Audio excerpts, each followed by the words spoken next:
everybody, and welcome to the Talks a Lot Boys. I am your host. My name is Tyler, and I am once again joined by the boys. We got Brennan. What's going on, folks? And we have the lovable, fuzzy, chiseled Kyle Steinley. Ooh, okay. Chisel is not one I get often, but I'll take it. I'll take that. You have a square jaw covered in fuzz, so you are fuzzy and chiseled. If the fuzz was gone, you'd see how not chiseled it is, but that's okay. I like to imagine. Anyway, Hell yeah. Today we decided to do something awful because we're masochists and we hate ourselves, apparently. As you know, we have just finished our series of reviews on all the Dance Gavin Dance albums. We ranked every song on every album from worst to first per album. We also went through and did our top 10 DGD songs of all time for each of us personally, and it's been a time.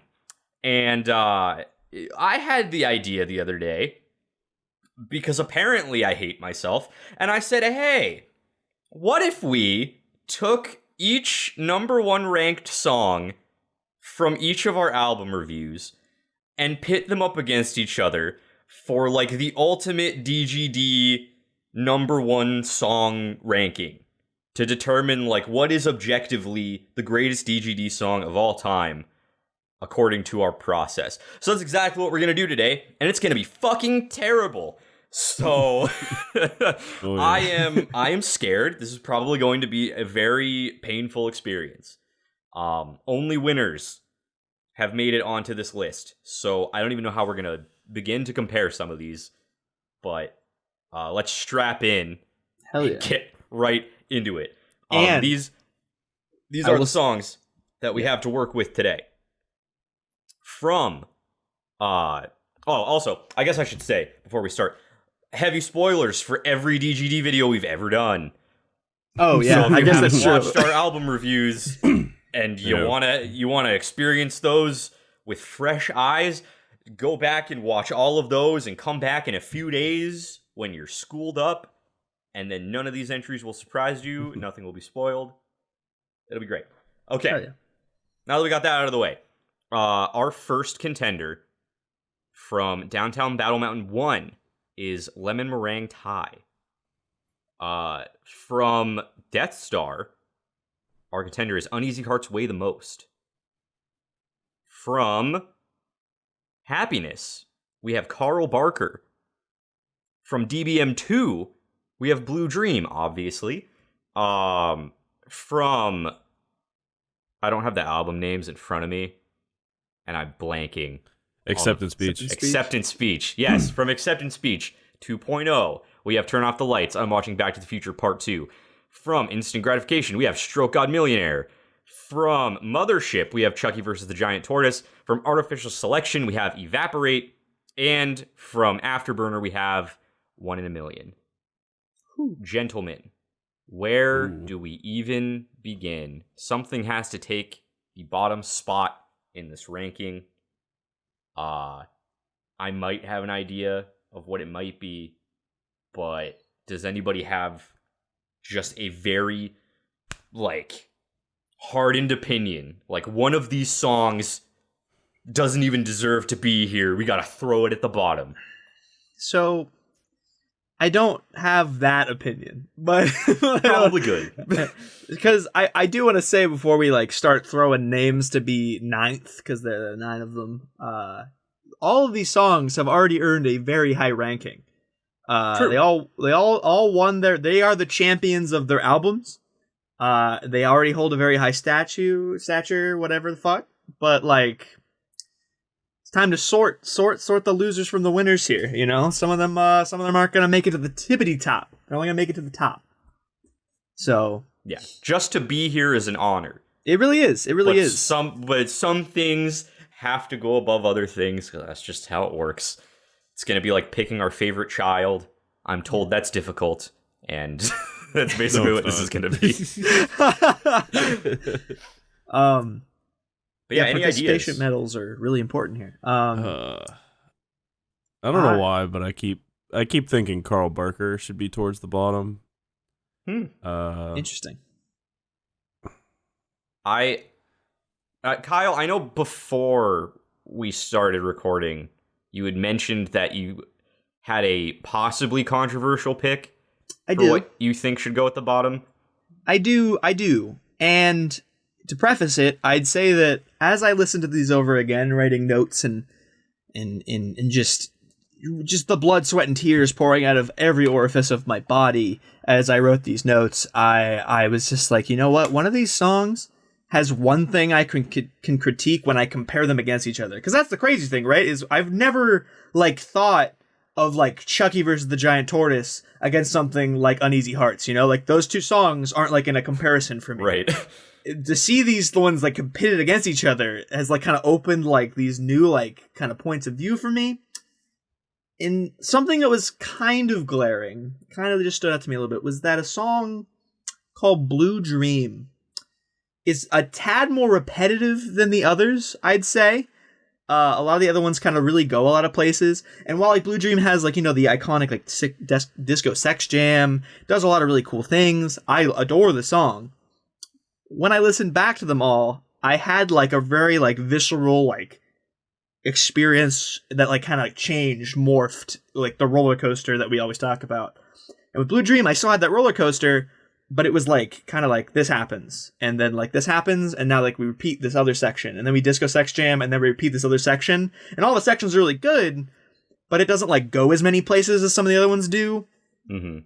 And see, it's really funny that you thing. say that, because I kind of get that. I definitely think, not to be Tillian biased, but I do think that the non-Tillian tracks, maybe with the exception of Lemon Meringue Tie, are going to take these bottom spots.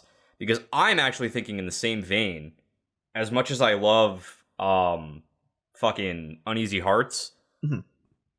I feel in comparison to the other songs we have to work with, obviously it's the best Kurt Travis song. Obviously it is hands down the best track from that album.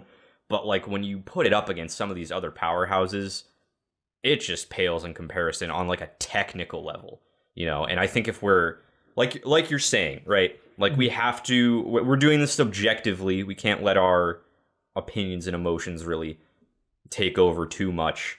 So I think that in the same way that you're kind of saying that Blue Dream has a little bit of that repetition, Uneasy Hearts kind of also has that too. I almost feel Uneasy Hearts, if we're talking about the roller coaster experience that we all love about DGD, I would say that comes through the least in Uneasy Hearts. Because I would even say that Blue Dream, while you're right, it does kind of have a repeated section. I would still say it has more change-ups than Uneasy Hearts. Not to say that Uneasy Hearts is bad, because it's not. It's the best Kurt Travis song ever. But that's where I stand. And I also think, Brennan, you mentioned Carl Barker. I think that is also a contender for this spot as well, because I think that while that is the second best Kurt Travis song, I think that one, if we have to nitpick, it might there might just be a little too much of that song. It might go on a little too long. That's fair. They do kind of repeat the chorus a lot in that one. Mm-hmm. So I think just comparatively to some of these other ones, that is a reason to hold it back to be in the bottom here. See, in the weirdest turn of events, I'm going to defend Uneasy Hearts way the most. Wow. Because this is shocking. You have been the one person who has not ever liked this song amongst the three of us. See, and as I said before, as I compare them to each other, my eyes have been open to these comparisons that I really didn't see originally, or these little bits to the songs that I saw originally, because I actually disagree with your thought of Blue Dream doing less than, or doing more rather than Uneasy Hearts, because there was something that I caught in Uneasy Hearts that I really enjoyed this time around, because whenever I made my argument about I didn't like Uneasy Hearts was that I thought the beginning, the first half of song before the part where it gets to holy shit, she smells like heaven, that part, from there on, phenomenal song. I love everything that happens after that. It's very hard to critique anything after that, in my opinion. Everything before that is quite repetitive, like you're saying, but on my re-listens, there is the backing guitar in the first verse that just kind of plays chords, and it's just a purely instrumental thing. It kind of assists the vocals in being the lead. And then in the second verse, when it comes around, you hear like the vocals get a little bit more intense, and then the guitar starts like shredding its own like melody next to it, and like it kind of evolves. And I was like, oh my, I'd never really realized how like much this song like grows over time in this way. And it's like really subtle, and it's quite like, it's like almost like they have like a distant effect to it, where like it's just kind of like a distant like yelling almost of like this really rad guitar shredding. And I was like, this is really fucking cool. Hold the phone. Do I think Uneasy Hearts is kind of good? What's happening? And I had a good time with it, more than I thought I would. And for that like little bit alone, it kind of like really like pulled me out of like my sad britches of this song, and it made me think that I don't really want to see it be the bottom of this list. I feel like I kind of shit on the gang shanty stuff, and like gang shanty shit's fun, you know, like, and like it has like a very just like visceral, just like, oh, I'm gonna throw down with this, I'm just gonna scream at the top of my lungs and just like, ah, like, you know, like that kind of thing. And I don't know, I had a good time with it, especially compared to Blue Dream, which I didn't expect to happen at all when I listened to these. I mean, it took you an obscenely long time to come around on Uneasy Hearts. I'm glad you did. I'm glad that we decided to do this ranking, if only because you now like Uneasy Hearts more than you did. And to say, I always enjoyed the song. I just thought it didn't deserve as much hype as it was getting. And now I understand it more, I feel like I've come to understand this mindset that I said was a weak mindset before. But now, either I also have a weak mindset, or I now have a strong one like you all. Brennan.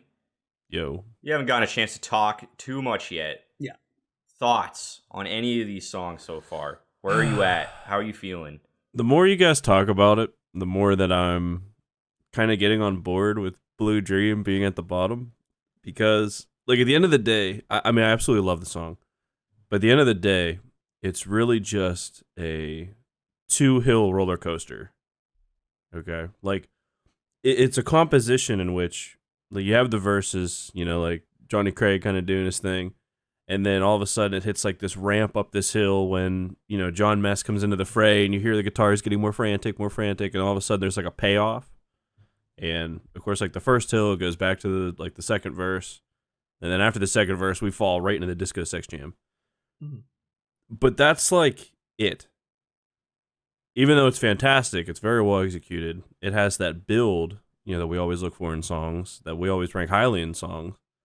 But you have that compared to Uneasy Hearts Weigh the Most, where it's more of like an unexpected kind of roller coaster. Like, you know, the first time you hear the song, like, you know, the song just goes in like different directions. And as Kyle said, it kind of builds in its own right, because like at first it's kind of just like a plain Jane, like, you know, guitar chords playing in the background, and all of a sudden you hear like Will Swan just kind of take off in the second verse.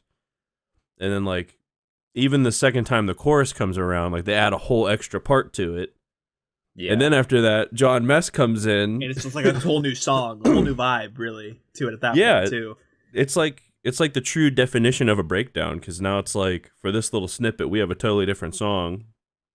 And then for it to like destruct itself, rebuild with just the guitar playing, because like you have like the lead guitar, and then you have like the background, like kind of chord progression going on in the background, and it builds right up into that final chorus, and it is just so fantastic. Like, Uneasy Hearts Weigh the Most is like probably one of the most underrated compositions, because it is like all of this stuff, like one after another after another. Even though it's the most overrated song in general. Yeah. I mean, yeah. But there's a reason why it's their number 2, well, actually number 3 most streamed song, because it's just like, I remember the first time I heard it, I was just blitzkrieged. Like, I had no idea like where it was coming from, what was going on. Yeah. Like, it just blew my mind. But yeah. Well, yeah. Are we going to put Blue Dream at the bottom?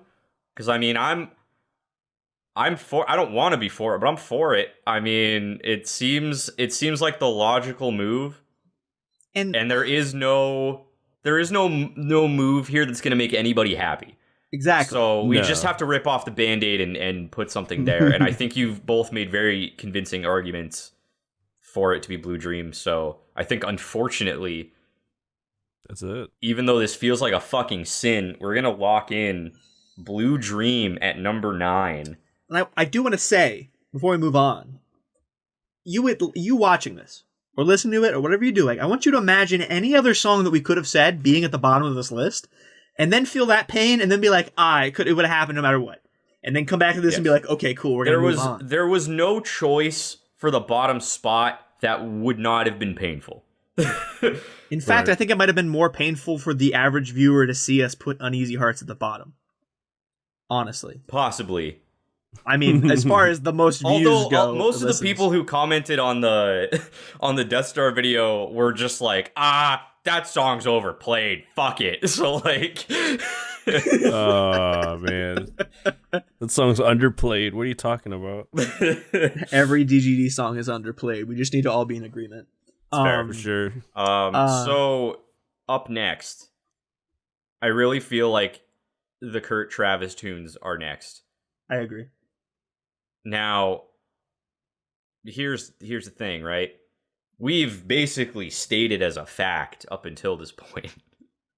I even said this like 5 minutes ago, that Uneasy Hearts is the best Kurt Travis song, and Carl Barker is the second best Kurt Travis song. And if we want to stick to that bias, then that would automatically put them in that place. But does anybody want to fucking rock the boat before we make that decision? Brennan, you're shaking your head no. No. Because, like, as I've said, Uneasy Hearts Weigh the Most is like a roller coaster that just kind of goes everywhere. Carl Barker is, like, I guess in a similar vein, but, like, it is more, like, repetitive.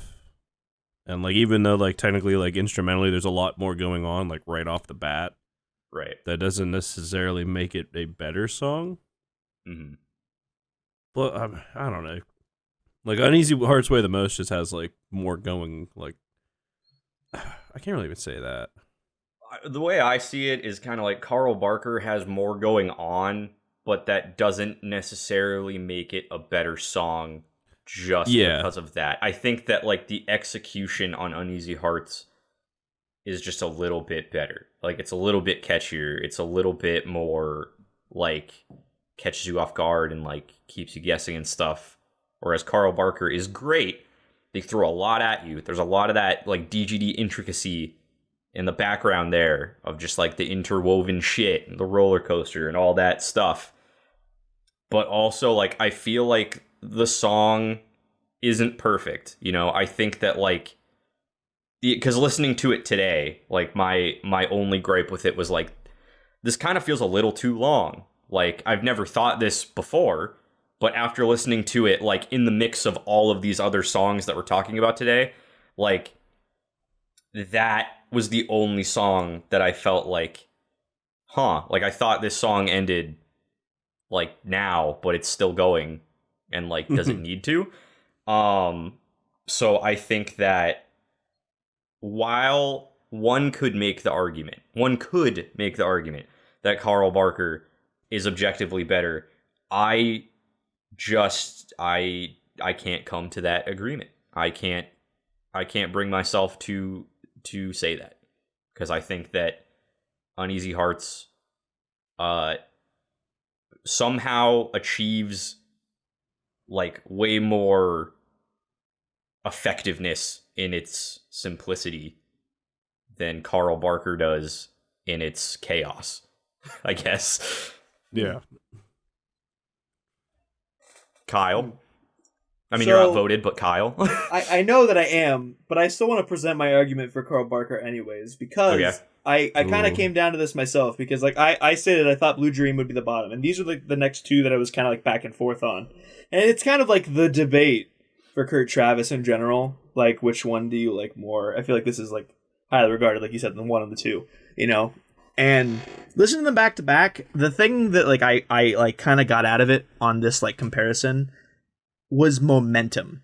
And what I mean by that is that when I listen to Carl Barker, it starts off with this kind of, like, semi, like, vulnerable guitar riff, you know?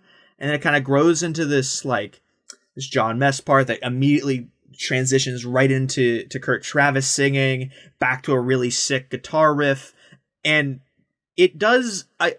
The note that I made, it might be like the most iconic like roller coaster of any DGD song to me, because of the fact that it knows how to point the momentum of the tune without killing it.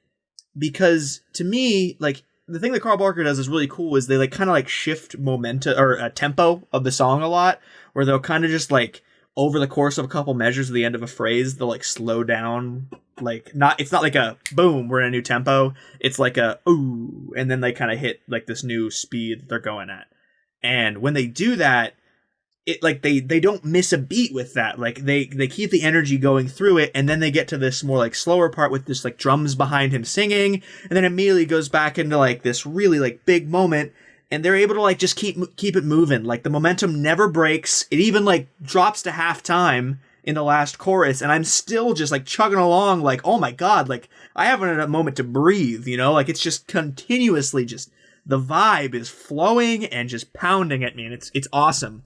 Whereas with Uneasy Hearts, I feel like it does this really cool thing in being simplistic and taking you in unexpected ways, but that unexpected transition doesn't necessarily handle the momentum as well to me. Whereas it's like, oh, well, we're over here now, and that's really cool. But I think like in a listening experience, I prefer the like fluidity of that momentum to be like this one whole moment and like, oh wow, we got to the ending. Whereas Uneasy Hearts, it's like unexpected. Whoa, we're over in this kind of mood now. Like we're to the breakdown all of a sudden, when we had more of like a stripped down first two verses and choruses, you know? So to me, objectively, kind of how you're saying, one could spin me a tale of it being objectively better. That's kind of how I felt about it, was like, objectively, I lean more towards Carl Barker. I completely understand the argument, because I do think your argument is valid in that Uneasy Hearts, like, it is magically simplistic and is able to take something so, like, just bare bones, yet complicated, yet simple, and make it work so well. But I personally, objectively, I would give Carl Barker the edge. I know that I'm outvoted already, unless one of you feels swayed by what I just said, but... No. I mean, that was a great argument, like, for sure. Like, I see where you're coming from, 100%. Let us know in the comments if you agree with Kyle. However, the simps will stand, and we are going to... The simps will stand. I also say that because you did start out by saying Uneasy Hearts might be the bottom. I did. Now, if I were to imply that if you said that was the bottom, we would then assume that you were originally thinking Carl Barker might be on top of it. Yes. That is an alternate timeline we could have landed on. Yes. But now we're here. All right, well, okay. Damn. Fair. Right. Okay. All right. The way things have gone, I feel like this is correct.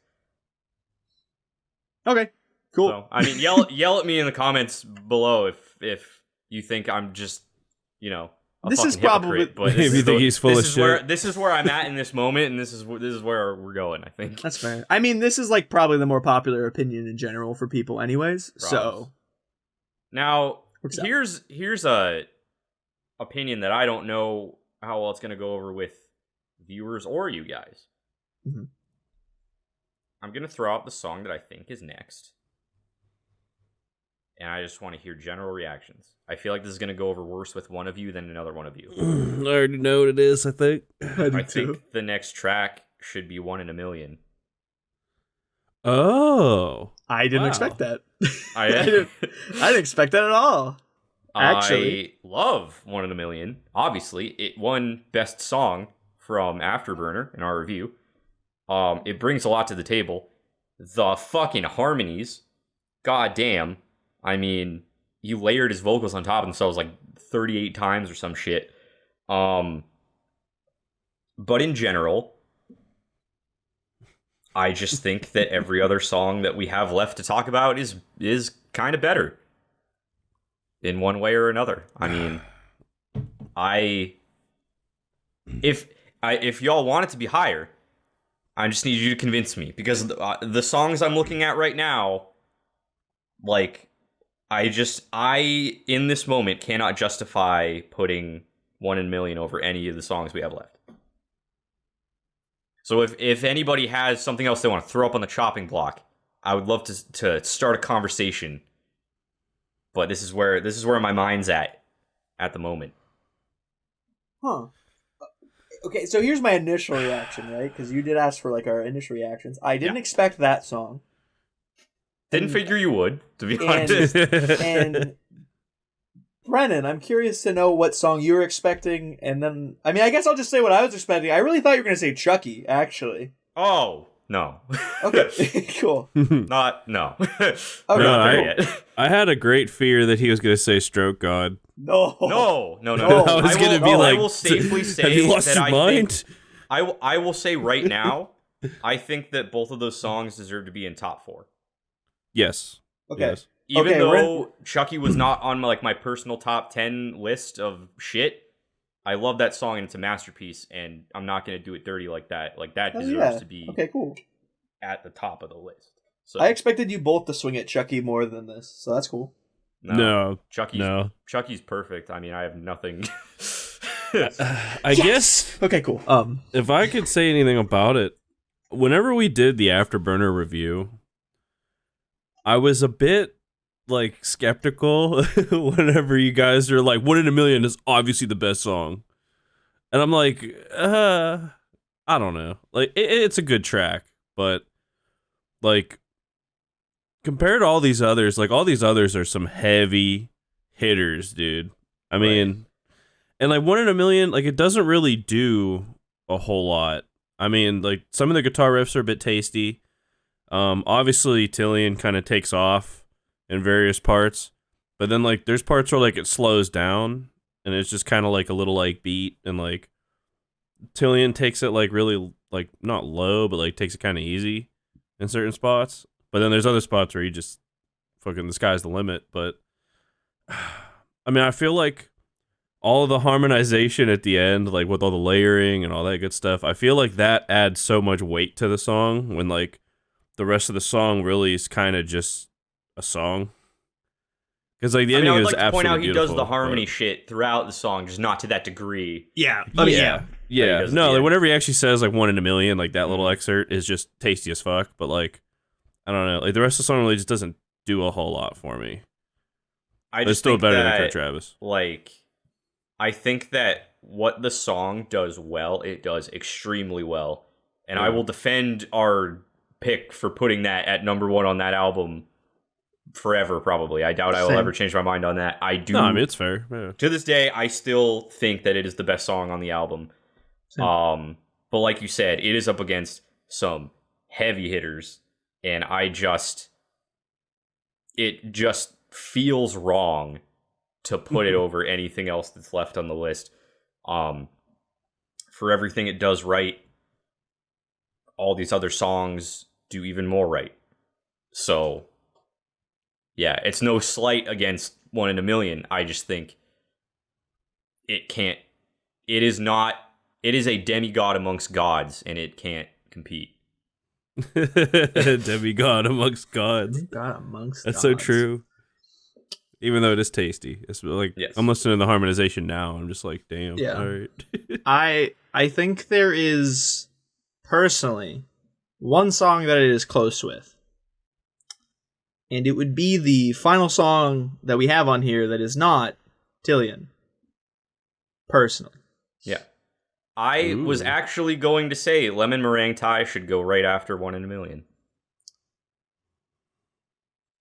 I don't know if this is a personal thing because, like, I mean, like, many of us are Tillian biased, but when I'm gonna put this simply for me, I think 1 in a Million is better than Lemon Meringue Tie. And the way that I justify that is I listen to one next to the other, and like vocal to vocal, instrumental to instrumental, like John Mess to John Mess. I think 1 in a Million does it all better. Like, and like when you like do like that matchups like that, I just like it feels like they're extremely close. Like, and I think they deserve to be like the next two personally. But I think 1 in a Million edges it out because I do think that like John Mess sounds better in 1 in a Million. And I can agree I can agree with you that 1 in a Million sounds cleaner. I would not say that it offers more as a whole. I mean, Debatable. like, if we're gonna, I get that. I mean, obviously we're comparing these two head to head, but like, And it is a weird comparison. It really is, because Yeah. they are very different. because with that, like, John Mess is kind of like a victim of his own time with Lemon Meringue Tie, because Fair. like, you know, that's their debut album. Mhm.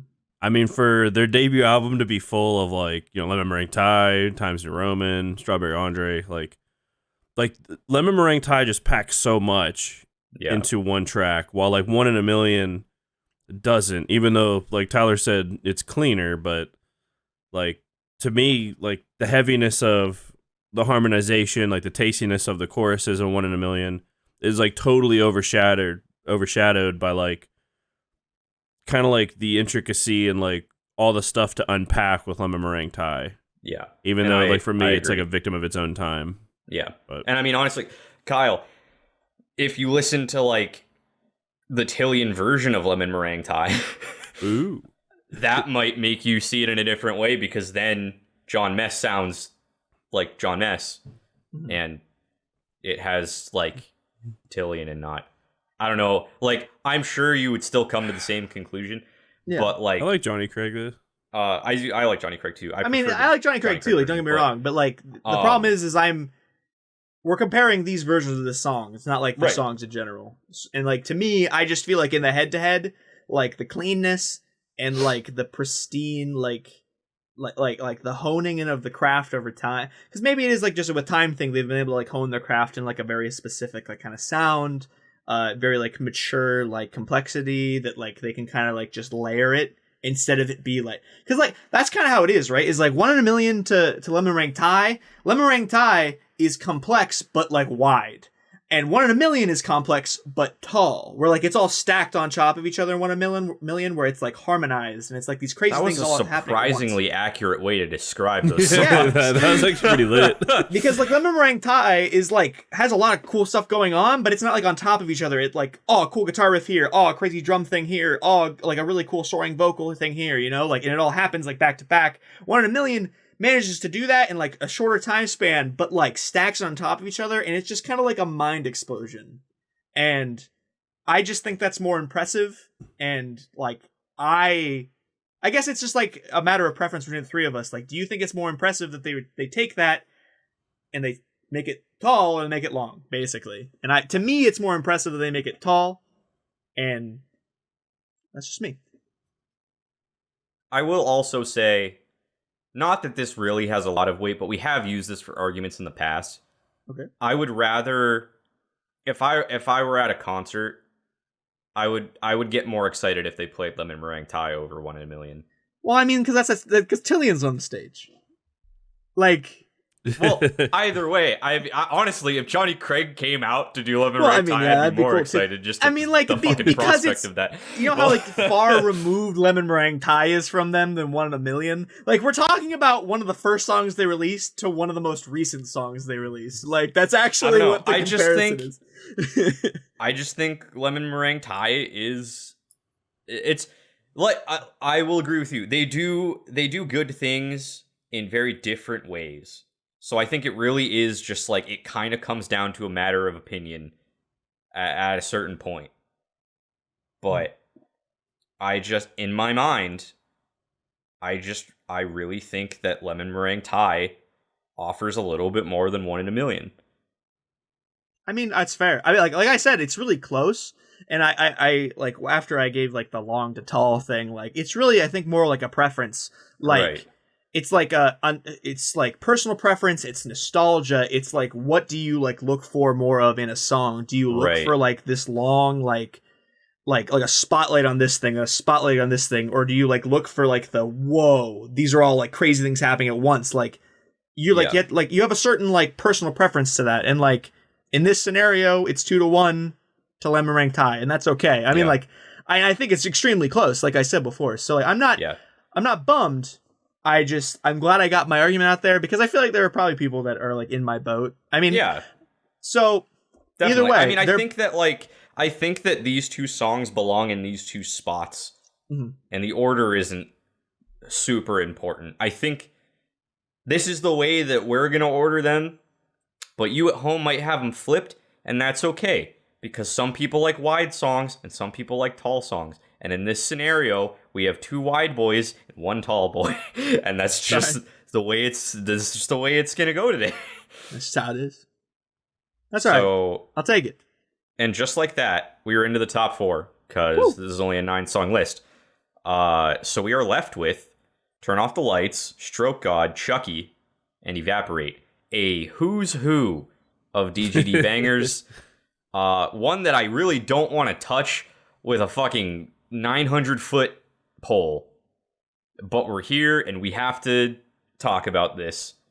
I genuinely don't know. Here's what I propose. Here's what I propose. Yeah.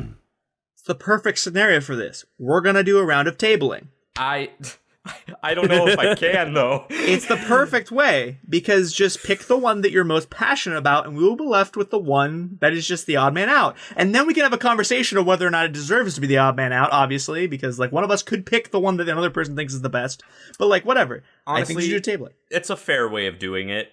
Because there are 4 songs and 3 of us. One will be Brennan, left out. I feel Brennan, like I'll this start is with you because I already know what you're going to pick. Yeah. Stroke God. Yeah. Stroke God. Without a table. doubt. Cool. Kyle.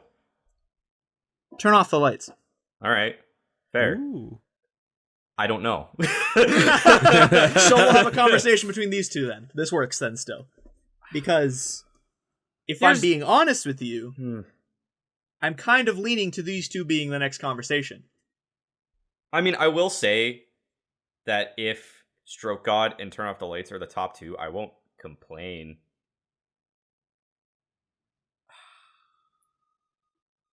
I don't know. This is It's the really hardest tough decision to I've ever had to call. make in my life. It's really tough to call. This is like, they're both so good in such different ways. Okay. Because Evaporate is like epic. Like Evaporate is like the culmination of the entire like history of DGD coming to a head. It's like it's heavy, but it's not. It's like fucking in your face, but it's chill parts. It's got the Andrew Rose vocal feature. It's got the medley at the end that just takes you on a time machine through every single album ever up until that point. Like, Evaporate is like the complete DGD package in a sense. But in a different sense, in a completely different sense, Chucky is also the perfect package of DGD just because it is like one of the quintessential DGD bangers. Like, everything that song does, it does right. I would say that neither of these songs do anything wrong. I agree. My gut is telling me that Chucky should be above it because Chucky is a more influential song. And at this point, I feel like that's really all it comes down to. Okay. Because here's the thing. Would I feel comfortable saying that Evaporate is the greatest DGD song of all time? I wouldn't. That would feel wrong to me. While I could see an argument to be made because of all the shit I just said, it would feel wrong if a man came up to me and was like, what is the best DGD song? If I said Evaporate, that would feel weird coming out of my mouth. Mm-hmm. But if I said Chucky, that would make sense. Yes. Yes. So I think just by that logic, even though that might be really shitty logic, and you can yell at me in the comments if you want, I think Evaporate's gonna be 4. Because of that. That's how I have to get out of this. So I'm gonna table Chucky. I'm in a similar vein to you, but with a different argument. And it's that if I was walking up to somebody and they were like, show me Dance Gavin Dance, 9 times out of 10, well, like I would never show them Evaporate. Like, that would not be the first song I show them. You know, like, that's not like this is DGD. You know, like, this is like the song. Evaporate is more of a love letter to the fans. Exactly. And it is like a very, very amazing package, regardless of whether you've heard it or not. Anyway, exactly. But like, it hits harder if you're a longtime fan. So I feel like part of like the great like package that Evaporate is, and the way that it hits, and part of the reason why I think that so many people have this like high standard for it is because like they've been on the ride. And that's awesome in its own sense, but then you also have to remember that like part of that like the I guess like ranking of the songs is that like if somebody just walked up and listened to these two songs back to back, that like that feeling wouldn't be there for them with one.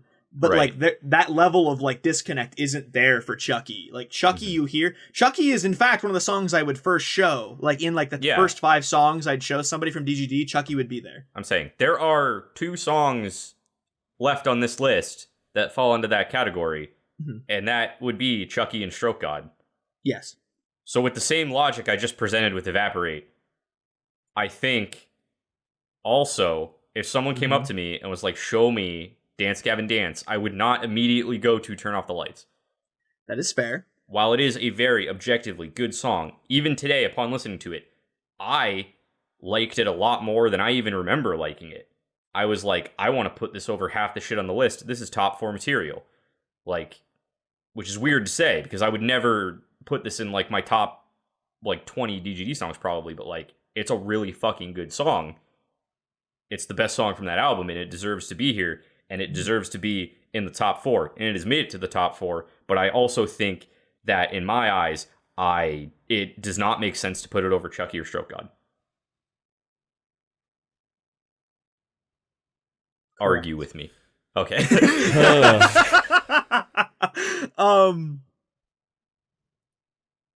See, where I feel like I could show someone Turn Off the Lights, like, pretty early in, like, me showing them DGD, is that like I guess if you like you push Chucky aside for now and you like take Turn Off the Light and Evaporate, the same kind of thing happens with like the argument between Evaporate and Chucky is like if I had to pick one of them to show somebody first and be like the DGD thing, I'd show them Turn Off the Lights because I guess hot take, I think Turn Off the Lights is their best album ender they've ever made. Because it's a really good album ender, yeah.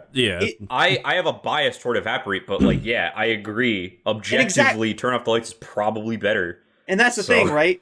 Is I think like the same reason why I said that Evaporate I think like loses points is because like you have to be like you have to know everything. You have to like be like, oh wow, I get all these like references, understand like these emotions, you know. But like if you were just to like randomly pick up Acceptance Speech, listen to the whole thing, and experience the album ender of that, and be like, whoa. You know, like you go on like this crazy like just fluctuation between like genres in that song, and then to all like end with like Tillian just like bearing it all, just fucking like belting it out, and then just to transition to Will Swan just doing one of the greatest guitar parts I think I've ever heard him do in a song by DGD. The way that he ends that after Tillian does that ending vocal bit still gives me chills to this day. It's crazy. It is crazy.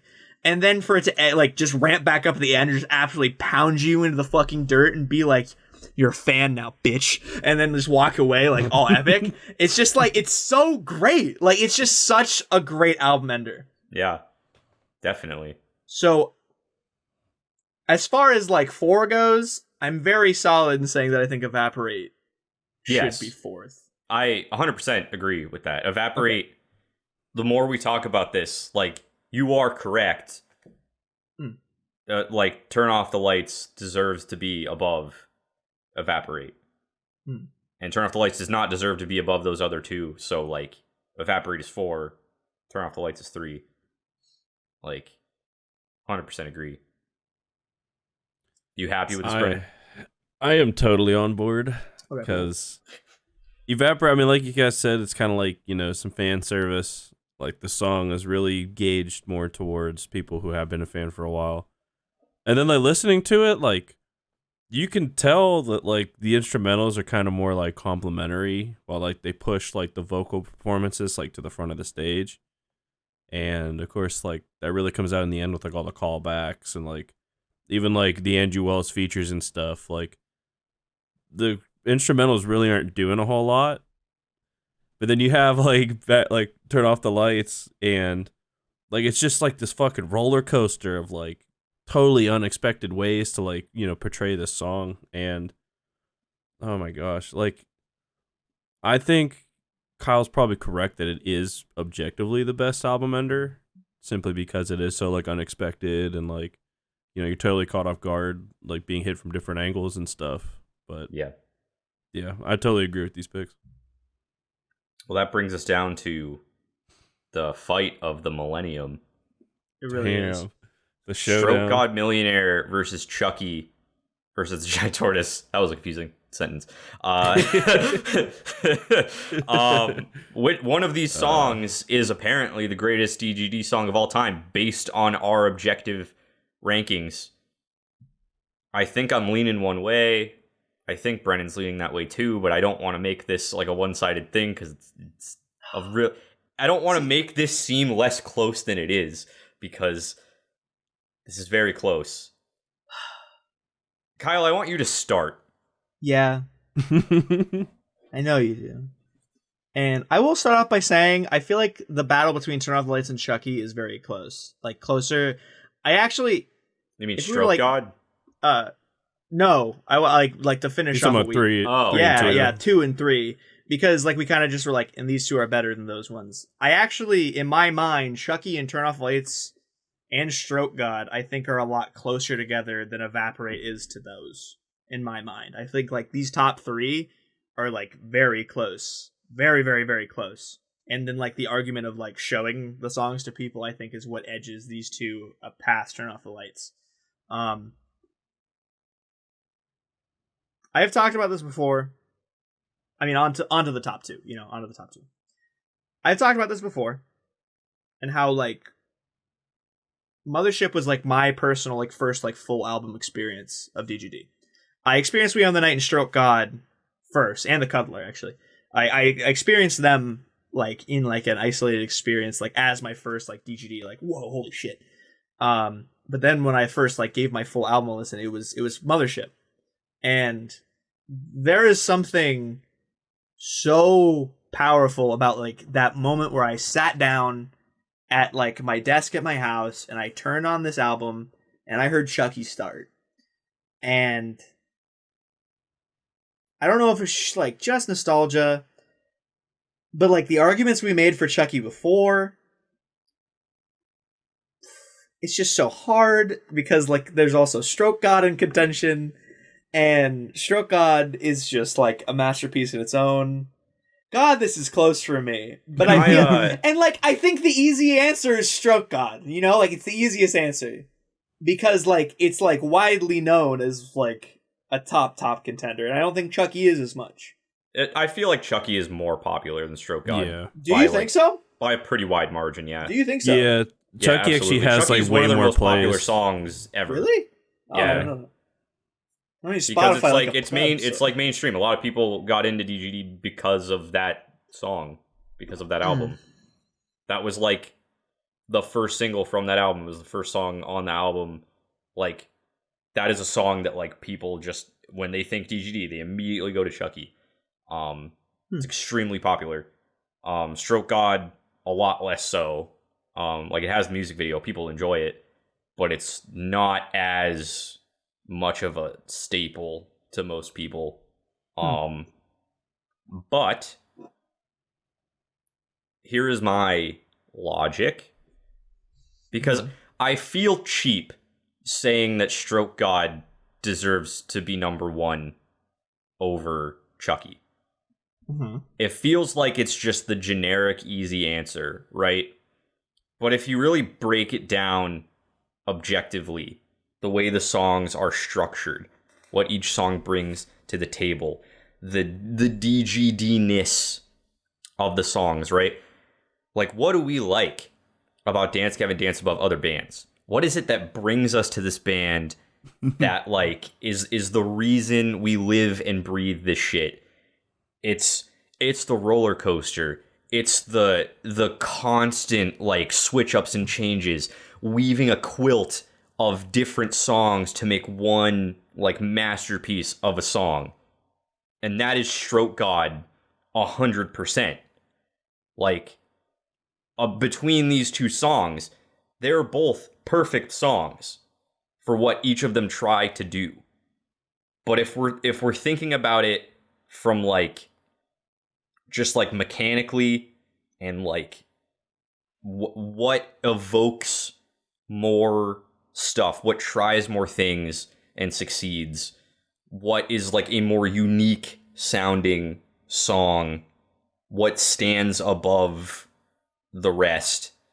In my mind, like it's Stroke God. In between these two songs, like that's the answer.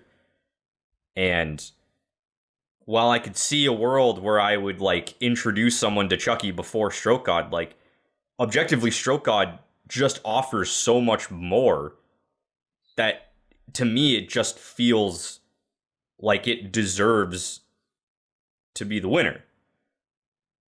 And I know, coming from me, that just sounds like, oh, that's your instant gratification bias because you really like that album. And like, yes, but I'm biased to that album for a reason, and it's because of songs like Stroke God, where the songs are so complex and catchy and heavy and clean and all of these things wrapped up into one package. And while Chucky does that in certain ways, it doesn't do it nearly to the extent that Stroke God does. And that is why I vote that Stroke God takes the number one spot. Man. So, the first time I ever heard Stroke God, I mean, I was moved. The fact that, like Tyler said it best, we come to DGD for, like, the change-ups, for, like, the roller coaster, for, like, the building of songs. Like, this band is able to hit you with, like, so many different ways of bringing, like, similar things to you, and even bringing completely different things to you. And in my opinion, Chucky kind of has like an overall like similar flow to the entire song. Like there's not really too much variation in like what's going on in the track. However, all of it is like incredibly tasty. Like you could argue like the instrumentals could be like somewhat better or like somewhat more like varied a little bit. And like it feels like Chucky kind of gives you like a little bit more, albeit a little bit more fleshed out, because it is like, you know, almost an entire minute longer. But Stroke God is like a direct punch to someone's solar plexus. Like for 3 minutes, you're strapped in to, you know, excellent verses where like you can hear like the guitars just, you know, just jamming in the background. Like one of course is carrying like the chord progression, but the other one's just fucking shredding. And of course, like John Mess is hitting you with like, you know, off the wall lyrics that just slap. And then it goes right into the chorus and like you hear even more shredding with Tillian just going off. And then of course like all of like the little bridges in between, of course like between like the two verses or the first chorus and the second verse, like it's real quick, but like it totally just like hits you with the tempo, like doesn't break up the momentum at all. And then after the second chorus, like one of the most fantastic bridges I've ever heard in my life is completely on display. Like this and like Philosopher King is like another song with like a fantastic bridge. But like it starts off with like the little, like it's almost like a sample that they've been like hitting you with like, you know, the entire song when like, you know, John Mess is kind of like doing his thing. Guitar wise. And then it goes from that to like just a very simple 2-note chord progression with Tillian, like, you know, telling you how like, you know, he's gonna end up like my man's making a move after this. Like it's just crazy how like they're able to just like blend those two like very completely different parts. Like once again, it's like another change up DGD is known for. And then after that, like they kind of break it down into like the very bare necessities, like with just guitar and Tillian, and then right back to it to like close out the track, like with the final chorus. I mean, it's just, it has it all, and it has it all like in the most DGD way possible. So for me, it's like Stroke God is like the pinnacle of Dance Gavin Dance, even though some might disagree. Yeah.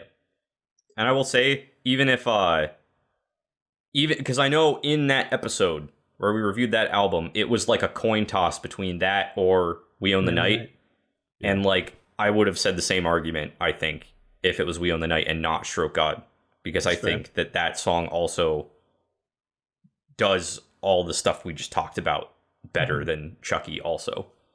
So I mean, listening to everything as like the house mothership simp, I am like, I've been sitting here like thinking about all these things I love about Mothership and all the things it does right, but I can't like bring myself to like say that they're better than like what Stroke does. mm-hmm. It's just like when I throw down to a DGD song with the boys, with a couple brewskis in, we turn on the PS4 and we turn the volume all the way up on the TV. What are we going to scream at the top of our lungs? Is it going to be Chucky or is it going to be Stroke God first? It's usually Stroke God. And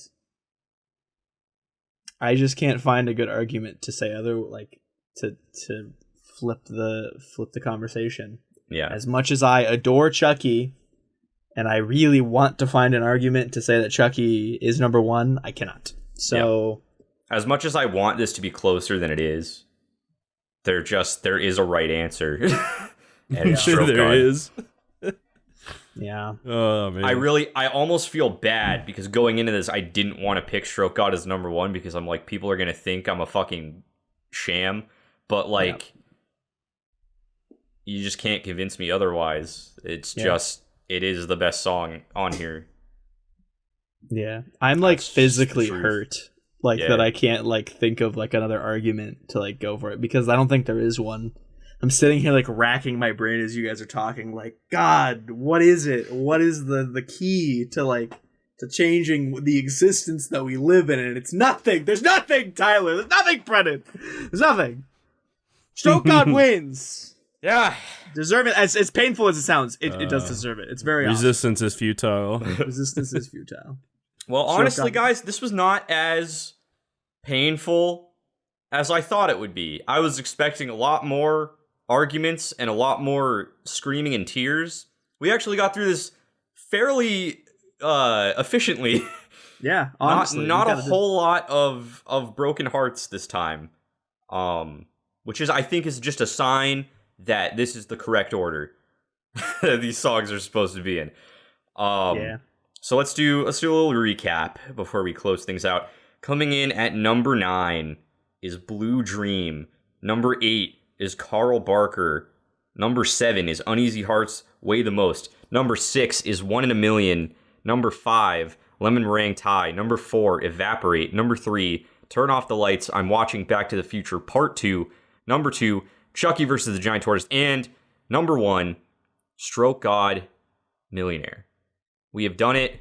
We have determined not only the best songs of each album, which took over a year, we have now ordered those songs, and these are definitively the best DGD songs out there. And if you haven't, if you are listening to these and you know nothing about DGD, just listen to these 9 songs, and it'll give you like the perfect, all-encompassing DGD experience. Kind of does. You get one from each album, a little bit from each era, you know, and they're all bangers. There's not a single song on this list that is bad. Fact. Because to get on this list, it had to beat 12 other songs. It had to be good. That'd So, be real damn good to yeah. get here. Honestly, I'm happy that we decided to do this. Yeah. I think this was a Same. real fun conversation to have with you guys. Let us know in the comments below what you thought of this. If you agree, if you disagree, any of it, just let us know. Give this video a like if you liked it. That would really help us out a lot. And if you're not already subscribed to the Talks a Lot Boys, make sure you go down and you just touch that subscribe button. Get all up in there with our content. You can check out all of the Dance Gavin Dance videos that we've done so far, which you should have already watched before you watched this one. But if you were cheating, those are still there for you to go back and look at. We've done album reviews for other bands as well. we're about to drop some album reviews on some new albums that are about to come out. It's really, really good stuff. I know one of our fans just recently went back and watched our Don Broco album review. Had some very positive stuff to say about that. I guess he likes Don Broco now since we've talked about the band so much, which is awesome. Super awesome to hear. Yeah, so, you know, even if you don't recognize the band, go back and watch us fucking yell at each other about some songs. Maybe it'll open up some avenues for new music for you. Hell yeah. But as always, we appreciate all the support that each and every one of you give to us. We have a very small following, but it's very awesome following. We have some of the best peeps on the web watching our stuff, and we appreciate each and every one of you. And I think that's about it. We got some more DGD stuff in the works, so don't worry about that. It's not the last DGD related podcast we're gonna do. So you know, keep it tuned for that. But until next time, we have been the Talk Slot Boys, and we will talk a whole lot more next time.